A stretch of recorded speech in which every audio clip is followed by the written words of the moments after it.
I'm Claire and this is my July 2015 favorites video.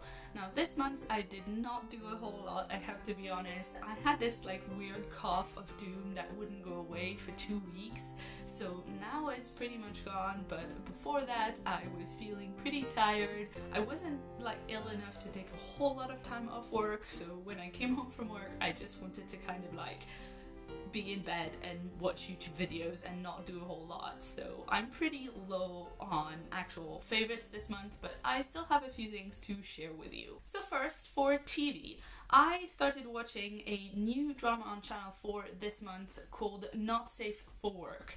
It's basically about the life of this government office, but it's a lot bleaker in tone than something like, say, Parks and Rec, which is also about a government office, but is very, very different in terms of the atmosphere of the whole show.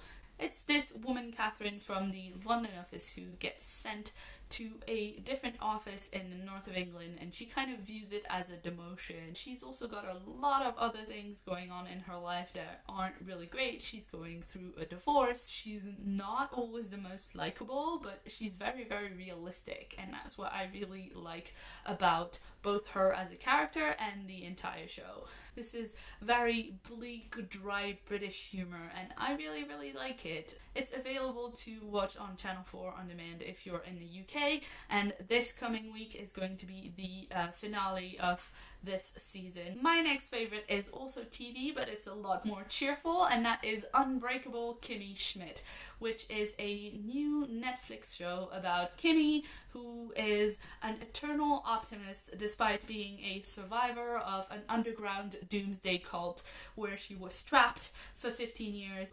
In the first episode of the show, Kimmy decides to move to New York because she wants to live life to the fullest and she does not want to be seen like a victim.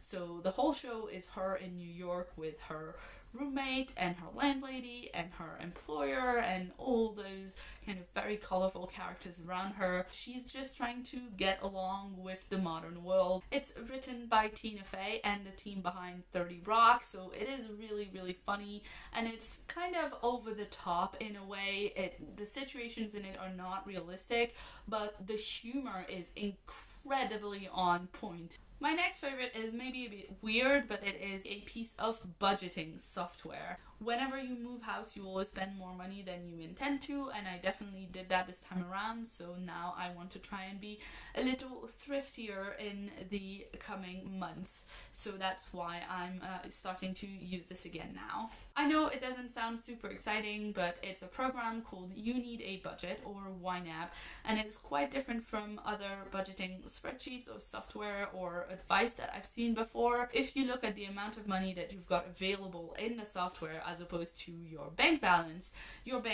might say you have £200, but the software will say you are saving £50 for a holiday, you are saving £50 for your savings, you are going to have a bill next week, so you have to save for that, etc, etc. So maybe your bank account does say you have £200 available, but the software says actually you only have £30 to play around with. I have used this software in the past and it's been hugely helpful, so I'm now starting to use it again and I'm super excited about it because I know that it really helps me out. My next favorite is going to be a little bit more relevant for everybody on BookTube, I think, and that is the BooktubeSFF Awards. It's really, really nice to have a set of science fiction and fantasy awards that I'm truly, really, really excited about and that I don't have any kind of negative feelings about. There have been quite a few controversies surrounding the Hugo Awards, particularly this year and the year before, and it's kind of sapped my enjoyment of the Hugos a little bit because I ended up voting for quite a few no awards.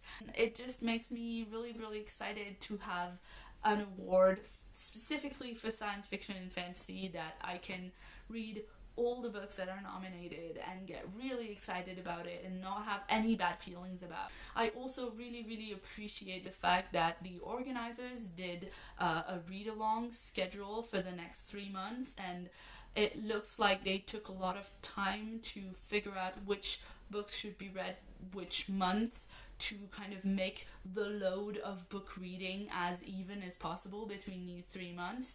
And I think that's really helpful for me, particularly because I'm a slow reader and it's going to be a big effort for me to read all of these books. So I appreciate that there's a schedule, and I've already started to kind of fix up my TBR for the coming month so that I can try and read as many of these books as possible. And my last favorite, which I guess is kind of half of a favorite, is Nine Worlds. Nine Worlds is happening next weekend, the first weekend of August, so really it should probably go in my favorites video for August, and I'm sure I will talk about it then. But I'm already really jazzed about Nine Worlds this year because I'm going to be on 2 panels. One of those panels is about writing a novel in a month and a NaNoWriMo approach to noveling, and the other is on various types of support groups for writers. These 2 panels are in the creative writing track, and oh my goodness, the other people on this track are just amazing. If you've been wondering whether you should get a day pass to come to Nine Worlds, maybe on a Saturday or the Sunday,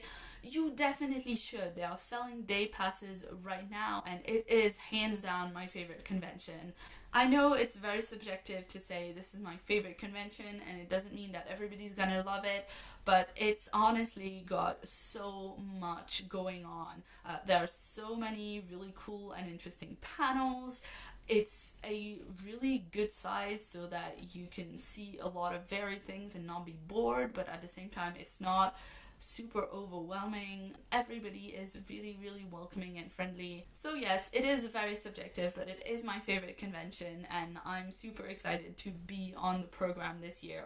So I will leave details of the panels that I'm doing and what time they're at and all that in the description box below. So these were a few of my favorite things in July 2015. I hope you enjoyed this video. Let me know in the comments below if you've seen any of my TV things or if you have anything to share with me. If you'd like to see more from me, you can check out the sidebar over here for my review of Seveneves by Neil Stephenson, and also my favorites for the months of June.